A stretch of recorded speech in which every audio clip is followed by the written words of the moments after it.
নমস্কাৰ মিড-ডে 18 হৈতে ষ্টুডিঅত মই প্ৰিয়ংকা গুৱাহাটীত আৰএছৰ মোহন ভাগৱত শ্ৰীমন্ত শংকৰদেৱ কলাক্ষেত্ৰত অনুষ্ঠিত হৈছে গ্ৰন্থ উন্মোচনী অনুষ্ঠান আমি পোনপটীয়াকৈ গৈছো অনুষ্ঠানৰ মাজলৈ গুৱাহাটী বিশ্ববিদ্যালয়ৰ প্ৰবক্তা ননীগোপাল মহন্তৰ গ্ৰন্থ উন্মোচন অনুষ্ঠিত হৈছে You will become minority even by intellectual thought process. You will be pushed into corner.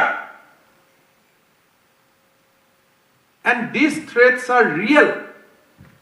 Aji Ahomor Prekhapotot, a threat bilak real. These are very, basically these are reflection of what is happening in Assam today.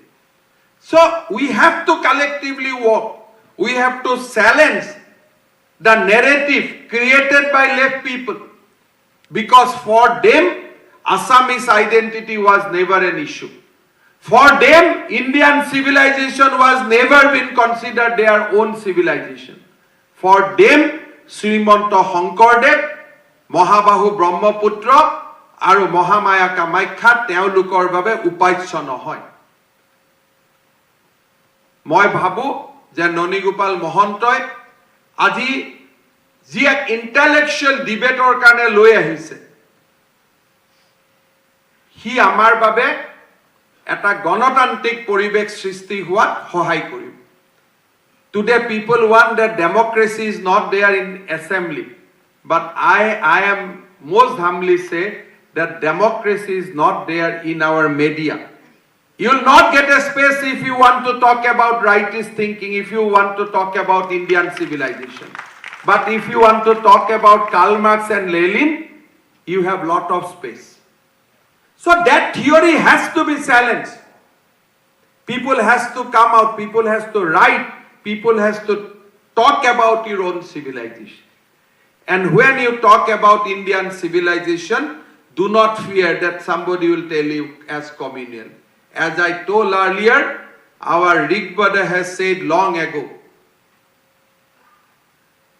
Ekam Satya Vipra Bahuda Vivanti. We have accepted diversity of thought. We have accepted diversity of religion.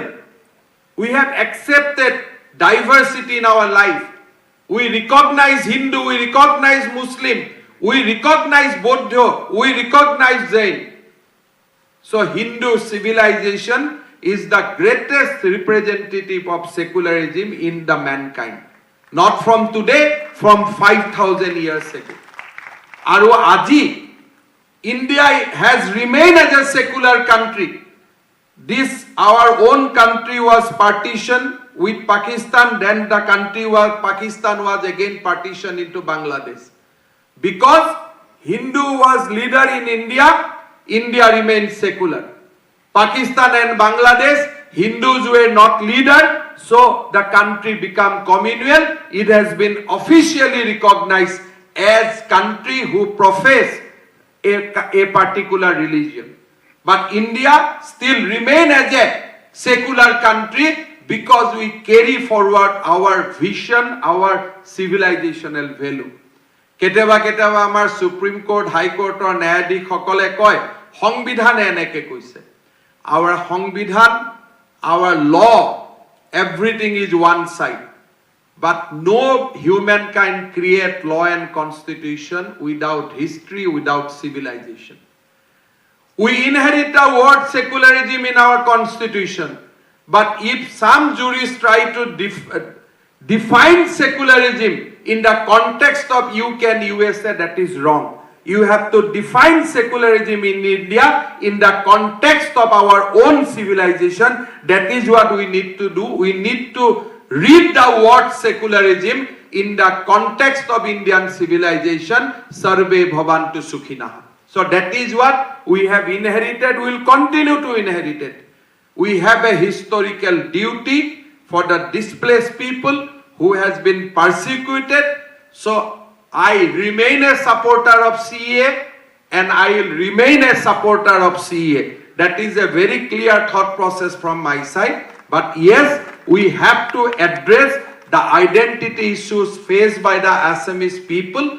One hand we have religion, we have our civilization. At the same time, we have to protect our own culture because India respects diversity. We need to protect our Assamese culture, and I am sure that Assamese people will find a way out where we will balance everything and we will contribute to the nation building. Thank you very much.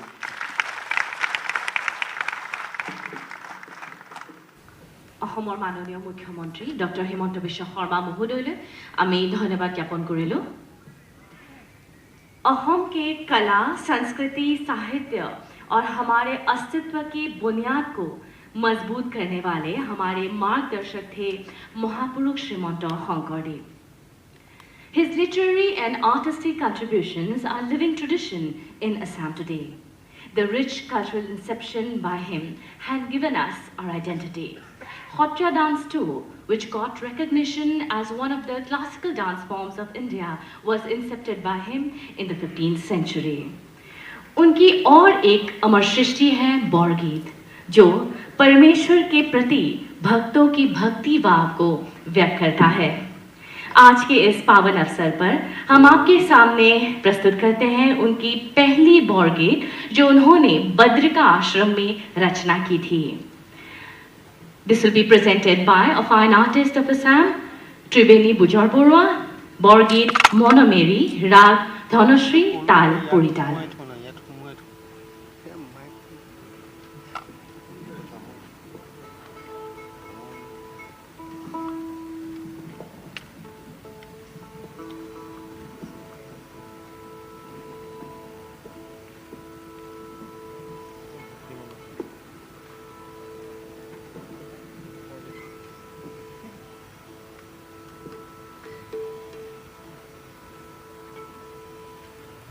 নমস্কাৰ।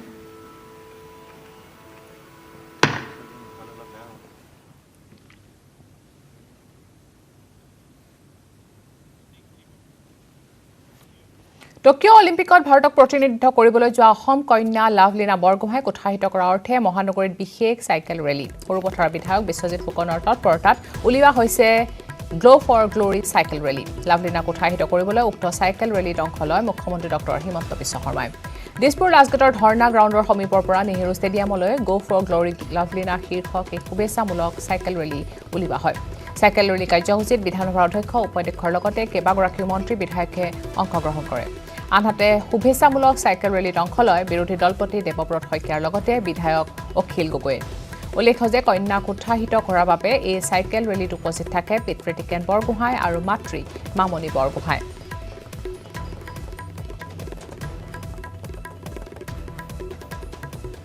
সৰুপথাৰৰ এখন অখ্যাত গাঁৱৰ পৰা গৈ Tokyo' অলিম্পিকত ভাৰতৰ হৈ প্ৰতিনিধিত্ব কৰিছে লাভলীনা বৰগোহাঁই।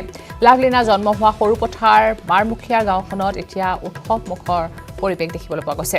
ৰাস্তা ঘাট, চিকিৎসাৰ সুব্যৱস্থা নাই লাভলীনাৰ বাৰমুখীয়া গাঁৱত। আধুনিক প্ৰযুক্তিৰ এই দ্ৰুত উন্নয়নৰ যুগত আজিও ভালকৈ মোবাইলৰ নেটৱৰ্ক নাপায় লাভলীনাৰ বাৰমুখীয়া গাঁৱত। অতি পিছপৰা কেতিয়াও জনপ্ৰতিনিধিৰ চকুত নপৰা বাৰমুখীয়া গাঁৱৰ পৰা নিজৰ অধ্যাৱসায়ৰ বলত গৈ আজি অলিম্পিকত ভাৰতৰ হৈ প্ৰতিনিধিত্ব কৰিছে লাভলীনাই। সেইবাবে এতিয়া বাৰমুখীয়া গাঁৱত উৎসাহৰ ঢল দেখিবলৈ পোৱা গৈছে। গাঁওবাসীৰ আশা লাভলীনাই অলিম্পিকত পদক পাই বিশ্বৰ মানচিত্ৰত জিলিকাই তুলিব বাৰমুখীয়া গাঁৱক। পৰিৱৰ্তন হ'ব লাভলীনাৰ বাৰমুখীয়া গাঁওখনৰ বৰ্তমানৰ দুৰৱস্থা। এই সন্দৰ্ভত আমাৰ সাংবাদিক দেৱাশিষ গৌতমৰ বিশেষ প্ৰতিবেদন।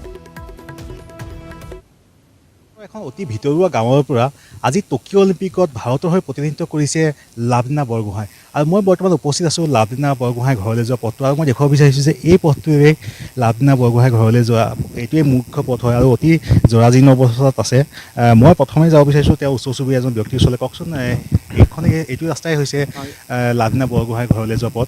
কি ক'ব, যিহেতু ৰাস্তাটো আজিও জৰাজীৰ্ণ অৱস্থাতে আছে?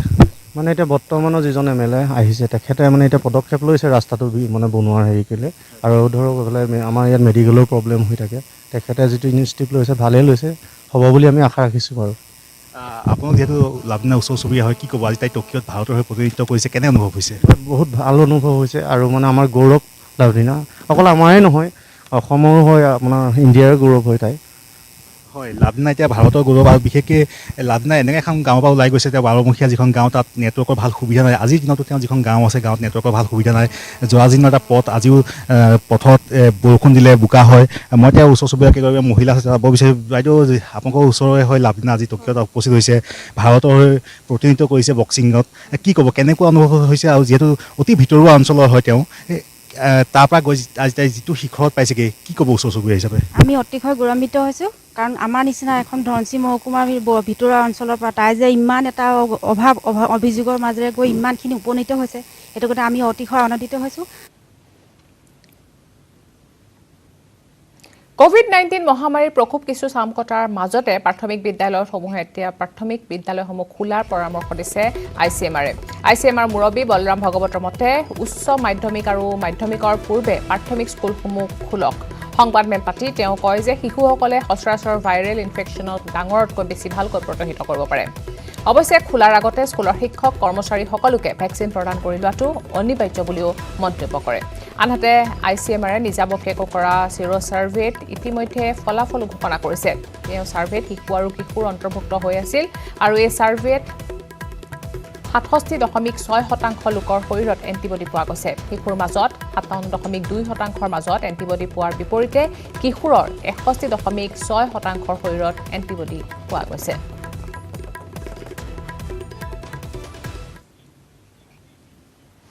দেশত সামান্য হ্ৰাস পাইছে কৰোনাৰ সংহাৰ ২৪ ঘণ্টাত ৪২,০১৫ জনকৈ নতুনকৈ লোক আক্ৰান্ত হৈছে কৰোনাত আৰু দেশত প্ৰতিদিনে বাঢ়িছে কৰোনাত মৃতকৰ সংখ্যা ২৪ ঘণ্টাত ৩,৯৯৮ জন কৰোনা আক্ৰান্তৰ মৃত্যু হৈছে কৰোনাৰ পৰা আৰোগ্য লাভ কৰিছে ৩৬,৯৭৭ জনে দেশত কৰোনাৰ সংক্ৰমণৰ হাৰ ২.২৭%।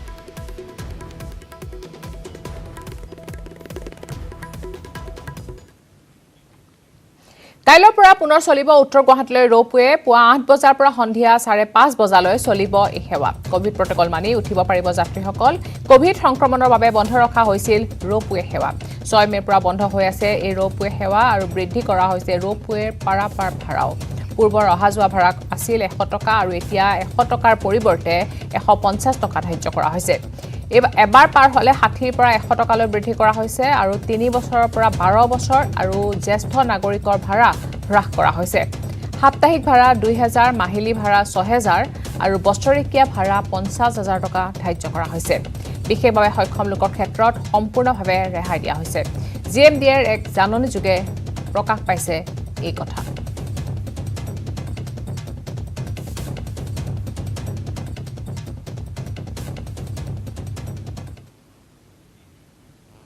বঙাইগাঁৱত গুলীবিদ্ধ চুপাৰী মাফিয়া আব্দুল হান্নান আলী নিশা আৰক্ষী অস্ত্ৰ কাঢ়ি পলায়নৰ চেষ্টা চলোৱাৰ সময়তে আৰক্ষী গুলীত আহত হৈছে আব্দুল হান্নান ওৰফে পাবলো ঘটনাত আৰক্ষীৰ সহকাৰী পৰিদৰ্শকসহ দুজনকৈ আৰক্ষী লোক আহত হৈছে বঙাইগাঁও আৰক্ষীয়ে গোলাঘাটৰ পৰা গ্ৰেপ্তাৰ কৰি অনা চুপাৰী মাফিয়া আব্দুল হান্নানক লৈ তদন্ত কৰি থাকি উভতাৰ সময়তে গুলীচালনাৰ ঘটনাটো সংঘটিত হয় আৰক্ষীয়ে পূৰ্বতে বাৰ্মিজ চুপাৰী জব্দ কৰি গোটামেটালৈ আব্দুল হান্নান আলীক তদন্তৰ বাবে লৈ গৈছিল আৰু উভতি অহাৰ সময়তে সংঘটিত হয় এই ঘটনাটো চপৰকাত ২৭ নং ৰাষ্ট্ৰীয় ঘাইপথৰ দাঁতিত এখন ধাবা এখনত আৰক্ষীৰ দলটোৱে চাহ খাবলৈ জুজাৰ খলাৰ সময়তে আব্দুল হান্নান আৰু আৰক্ষী এজনৰ পৰা অস্ত্ৰ কাঢ়ি পলায়নৰ চেষ্টা কৰে লগে লগে সহকাৰী পৰিদৰ্শক কিষাণু পাঠকে আব্দুল হান্নানক কৰায়ত্ব কৰিবলৈ চেষ্টা কৰে যদিও ওলোটাই আক্ৰমণ কৰি পলায়নৰ চেষ্টা কৰে আব্দুলে পৰৱৰ্তী সময়ত আব্দুল হান্নানক নিয়ন্ত্ৰণৰ বাবে আৰক্ষীয়ে ভৰিত লক্ষ্য কৰি গুলীচালনা কৰে ঘটনাত আব্দুল হান্নান আলীৰ বাওঁ ভৰিত গুলীবিদ্ধ হোৱাৰ লগতে সহকাৰী পৰিদৰ্শক কিষাণু পাঠক আৰু নাছিৰুদ্দিন খান গুৰুতৰভাৱে আহত হৈছে আহত তিনিওকে বঙাইগাঁও অসামৰিক চিকিৎসালয়ত ভৰ্তি কৰোৱা হৈছে ইতিমধ্যে আব্দুল হান্নান আলীক উন্নত চিকিৎসাৰ বাবে GMCHলৈ স্থানান্তৰ কৰা হৈছে ঘটনাৰ পিছতে জিলা আৰক্ষী অধীক্ষক স্বপ্ননীল ডেকাসহ শীৰ্ষ বিষয়াবৰ্গ উপস্থিত হৈ পৰিস্থিতিৰ বুজ লয় ইফালে বঙাইগাঁও অসামৰিক চিকিৎসালয় চৌহদত আব্দুল হান্নান আলীৰ একাংশ সমৰ্থকে উপস্থিত হৈ সমগ্ৰ ঘটনাক ভুৱা সংঘৰ্ষ বুলি অভিহিত কৰি উত্তপ্ত পৰিস্থিতিৰো সৃষ্টি কৰে উল্লেখ্য যে বঙাইগাঁও থানাত ৰুজুৰ এক গোচৰৰ ভিত্তিত গোলাঘাটৰ পৰা গ্ৰেপ্তাৰ কৰি অনা আব্দুল হান্নান আলীক সোমবাৰে আদালতত হাজিৰ কৰোৱাৰ পিছতে দুদিনৰ আৰক্ষীৰ জিম্মাত প্ৰদান কৰিছিল আদালতে বঙাইগাঁও পুলিচ ষ্টেচনৰ 460/2021 কেছ নম্বৰৰ আছামী আব্দুল হান্নান আলীক আমি ইয়াৰ পৰা চৌৰাগুৰিত লৈ যাওঁ। চৌৰাগুৰি যিটো গুদামত আমি বাৰ্মি চুপাৰী চিজ কৰিছিলোঁ এই কেছ সংক্ৰান্তে, তাতে আমি লৈ যাওঁ তেওঁক। তাতে স্বপন মণ্ডলৰ ঘৰত আমি তেওঁক লৈ যাই তাত চাৰ্চ কৰা হয়। তাৰপিছত তেওঁক যেতিয়া আমি উভতাই অনাৰ পিছত চাপৰাকাটাৰ পাঞ্জাবী ধাবাৰ ওচৰতে গাড়ীখন ৰখায় আৰু তাতে তেওঁলোকে চাহ তাহ ভাত চাত খোৱাৰ কাৰণে অৰ্ডাৰ কৰোঁতেই আছামীজনে গাড়ীৰ পৰা পলাই যাবলৈ চেষ্টা কৰে আৰু জাহাংগীৰ আল খান বুলি যিজন আমাৰ PSO আছে, তেওঁৰ হাথিয়াৰটো স্নেচ কৰিবলৈ চেষ্টা কৰে আৰু হাথিয়াৰটো স্নেচ কৰাৰ সময়তে আমাৰ ছেকেণ্ড OC কৃষাণু পাঠকে গৈ তেওঁক কৰায়ত্ব কৰিবলৈ চেষ্টা কৰে, তেওঁকো আক্ৰমণ কৰে, তেওঁ গুৰুতৰভাৱে জখম হৈছে আৰু তাৰপিছত তেওঁ পলায়ন কৰিব যেতিয়া চেষ্টা কৰে তেতিয়া আমি এক ৰাউণ্ড কণ্ট্ৰল ফায়াৰ কৰোঁ আৰু তেওঁৰ আঁঠুৰ আৰু সৰু গাঁঠিৰ ওপৰত তেওঁ দিহিং পাটকাই ৰাষ্ট্ৰীয় উদ্যানত বনকৰ্মী আৰু বনদস্যুৰ গুলীয়াগুলী সংঘটিত হয়। বনকৰ্মীৰ টহলদাৰী গোটৰ সৈতে মুখামুখি হয় অৰুণাচলী বনদস্যু। বনকৰ্মীলৈ লক্ষ্য কৰি ধাৰাসাৰ গুলী চালনা কৰে বনদস্যুৱে।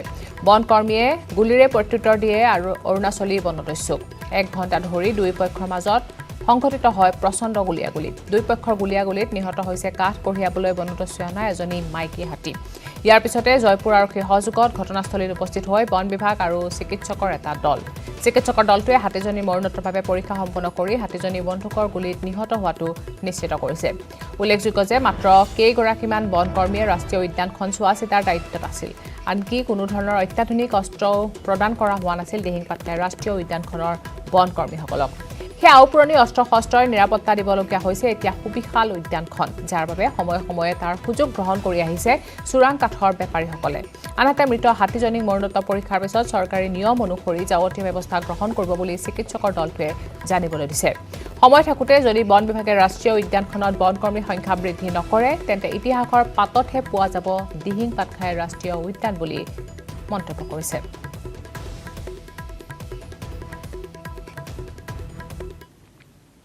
যিহেতু তাত চেডল লগা আছিলে ওপৰত আৰু লগতে মাইকী হাতী আপোনাৰ 20 বছৰৰ পৰা 25 বছৰৰ ভিতৰত হ'ব।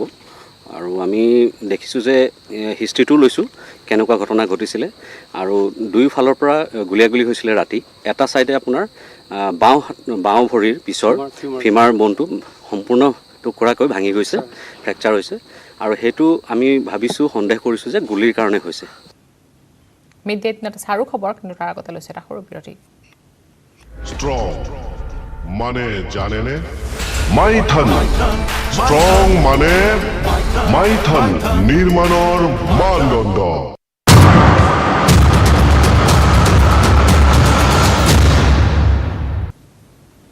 বিৰতিৰ পিছত ঘূৰি আহিছোঁ আৰু পোনপটীয়াকৈ গৈছোঁ শ্ৰীমন্ত শংকৰদেৱ কলাক্ষেত্ৰত অনুষ্ঠিত হোৱা গ্ৰন্থ উন্মোচনী অনুষ্ঠানৰ মাজলৈ। उपस्थित सभी गणमान्य नेतागण, नागरिक सज्जन, माता भगिनी,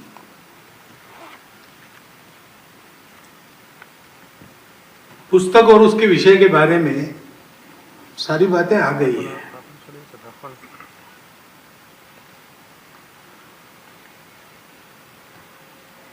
CAA और NRC इसको लेकर जो चर्चा चली उसको विषय बनाकर इस पुस्तक की निर्मित हुई है। एक तात्कालिक बात है।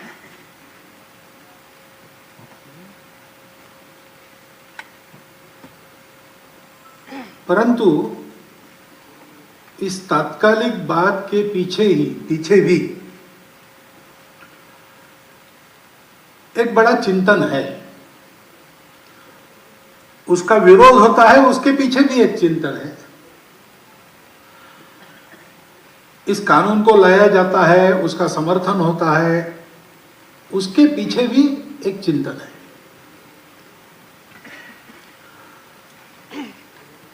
और चिंतन की कौन सी दिशा हम सब लोगों के कल्याणकारी है, इसका विचार हम लोगों को करना पड़ता है। ऐसे प्रसंग मनुष्य जीवन में, दुनिया के जीवन में, अपने देश के जीवन में, अपने प्रदेश के जीवन में आते हैं, जाते हैं। उनके परिणाम अच्छे या बुरे तब होते हैं जब उनका स्वरूप समझकर, उनके पीछे का चिंतन समझकर हम उचित दिशा को पकड़ते हैं। ऐसी पुस्तक ननी गोपाल जी लिखने जा रहे हैं, ये उन्होंने पहले बता दिया था। ऐसी पुस्तक यानी इस पुस्तक में नरेशन क्या होगा, दिशा क्या होगी, ये नहीं बताया था। इस विषय पर वो लिखने वाले हैं, ऐसा उन्होंने मुझे लगभग 2-3 वर्ष पहले बताया था। और उन्होंने कहा था कि आप आइए उसके लिए। तो पुस्तक में क्या होगा इसका विचार किए बिना मैंने उनको हाथ भेज दिया था। मुझे पता नहीं था इसमें क्या आने वाला है, लेकिन उनका परिचय होकर कुछ वर्ष हो गए थे, 3-4 बार भेंट हुई थी। उसमें ये ध्यान में आया था कि जो भी वो लिखेंगे वो तथ्यों के आधार पर लिखेंगे, प्रामाणिकता के से लिखेंगे, और जैसे तथ्य है वैसे ही लिखेंगे। तथ्यों को भी कैसे सामने रखना, ये भी एक कला होती है ना, इंटरप्रिटेशन की कला होती है। स्टैटिस्टिक्स के बारे में भी ऐसा नहीं है, उसका इंटरप्रिटेशन कैसा भी हो सकता है। अभी हमारे संघ के आर्काइव्स में इतने सारे मेरे चित्र वगैरह उपलब्ध है, पहले नहीं रहते थे, आजकल है। तो उसको जोड़ के आपके सामने परसेप्शन रखा गया है। वो पूरा सच होगा ऐसा नहीं है, लेकिन है। लेकिन मुझे यह पता था कि यथा तथ्य जैसा दिखता है, जो है वही लिखने का इनका स्वभाव है। और हम लोग सब जो काम करते हैं, संघ का काम करते हैं, हमारे मन में सबके भले की ही भावना रहती है और सत्य पर चलने का संकल्प है। तो तथ्यों में से जो सत्य बाहर आएगा उसको डरने की हमको जरूरत नहीं है। इसलिए ननी गोपाल जी रिसर्च करने वाले हैं और उसके आधार पर कुछ लिखने वाले हैं। तो क्या होगा ये पता नहीं, तो भी मैंने कह दिया मैं आऊंगा, और उस प्रकार मैं आया। मैं इसलिए बता रहा हूं कि पुस्तक का एक निष्कर्ष है, वो आपके सामने आ गया है। अब हर बात को लेकर बवाल तो मचाने की पद्धति है ही आजकल, इसको लेकर भी बवाल मचा सकते हो कि एक ऐसा नया कुछ किया। और यार लगे